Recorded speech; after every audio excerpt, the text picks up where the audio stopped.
We left off in chapter 19, and Jesus had just uttered his last words. It is finished and passed in John's account. Verse 31 is an interesting verse here. It says, 19:31, the Jews therefore, because it was the day of preparation, so that the body should not remain on the cross on the Sabbath, and then in brackets, for that Sabbath was a high day. Interesting there, and I'm going to talk a little bit about that. They asked Pilate that their legs might be broken and that they might be taken away. It goes on to say the soldiers came and found that Jesus was already dead, so they didn't break his legs, and that fulfilled the scripture that we'll look at later. But here it says that on that day the Sabbath day was a high day, a high Sabbath. And if you go back to Leviticus 23, and I think we talked about this, but you might not have listened to that. We think we talked about it in another gospel account, but you might not have listened to that. So if you're just listening to this one, this here, that a high Sabbath day is probably not talking about your regular seventh day of the week. And if you look at Leviticus 23, I think it's verse 7, what it talks about there is after the Passover was to be on the 14th day of the month. Then the next day was the beginning of the Feast of Unleavened Bread, and it says that was a holy convocation, a day you're not supposed to do any laborious work. You're supposed to rest, a Sabbath. And so it was a special Sabbath day after the Passover.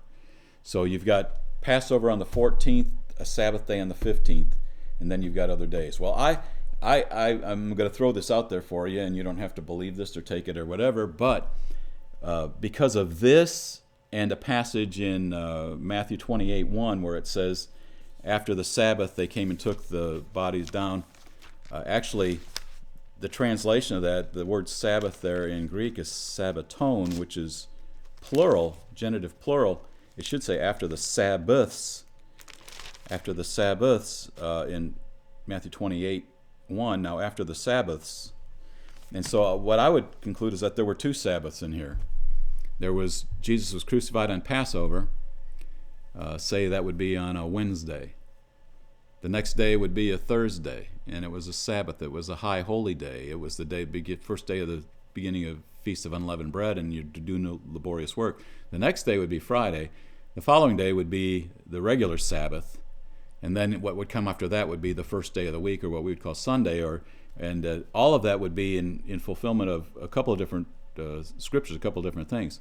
One, when Jesus was addressed by some people, they said, give us a sign. And he said, this evil and adulterous generation seeks after a sign. No sign will be given to it except the sign of Jonah, who was in the earth for 3 days and 3 nights.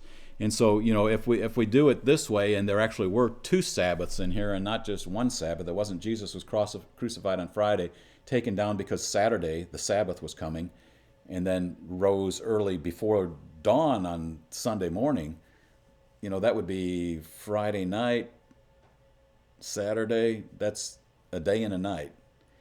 But in reality, if it was crucified on Wednesday, taken off the cross then, he was in the grave on a Wednesday night, Thursday night, Friday night, rose sometime during Saturday night, because that's Saturday, 6 p.m. to starts actually their first day of the week. So, and then he would have been in the grave on Thursday, Friday, and Saturday day. That's 3 days, 3 nights, and it would be more fulfillment. So I tend to believe that what happened here is that Jesus was taken down before a high Sabbath day, which was actually the first day of the Feast of Unleavened Bread. It was the day after the Passover, which it would be here, and that there were two Sabbaths in there, and that what we're looking at here is that also would fulfill Jesus' words that he would be in the grave 3 days and 3 nights. Sorry if that upsets you. I'm just saying that, and there's hardly any translations you can find where Matthew 28:1 is translated Sabbaths plural, but you can find it in some. There's Young's literal translation. There's about 7 translations, none of them which are the most common ones that are bought would translate it plural.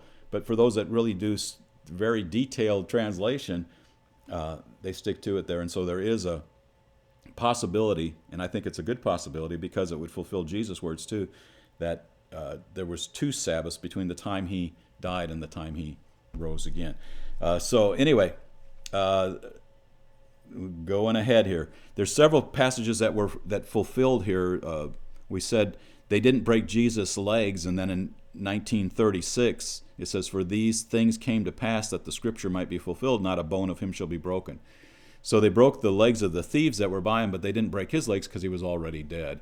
And in not breaking his legs, it fulfilled this passage out of Psalm 34, verse 20. And then in chapter 19, verse 37, again, another scripture says, "They shall look on me whom they have pierced."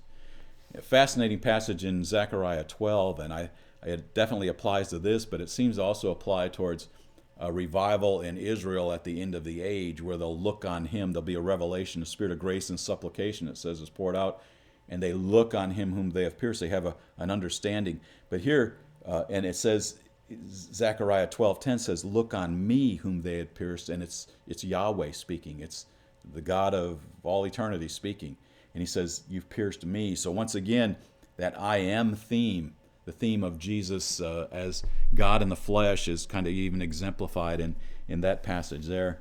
And then Jesus is taken by Joseph of Arimathea and buried in a new tomb. Nicodemus comes along and brings a mixture of myrrh and aloes. He says about 100 pounds of that, and they wrap him up in that. And that also fulfills a passage in Isaiah 53:9, where it says, "In death he'll be with a rich man." He'll be. I wish I could get that real quickly, but maybe I can. Isaiah 53:9. To look at it specifically, it says, "His grave was assigned with wicked men." Okay, he died with wicked men, robber on each side, thief on each side.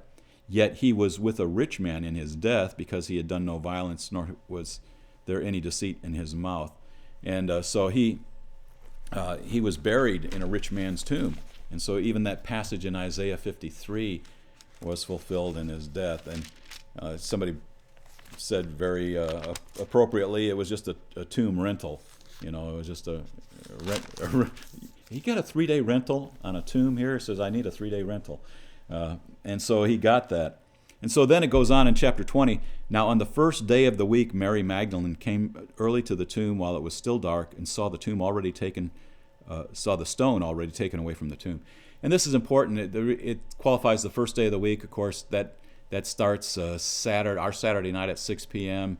They came before dawn on Sunday, right at the first of the day. It was still dark, so it was before dawn on Sunday, and they found that the stone was already rolled away. The tomb was empty, and it says it was the first day of the week. Well, that's important because in the Passover celebration of Leviticus chapter 23, there's 3 parts of it. There's the Passover, the killing of the lamb, the Feast of Unleavened Bread. You clean all the leaven out, and you're ready to just travel, and like they were at the Exodus out of Egypt, but it's getting rid of all the sin. It's kind of a sanctification.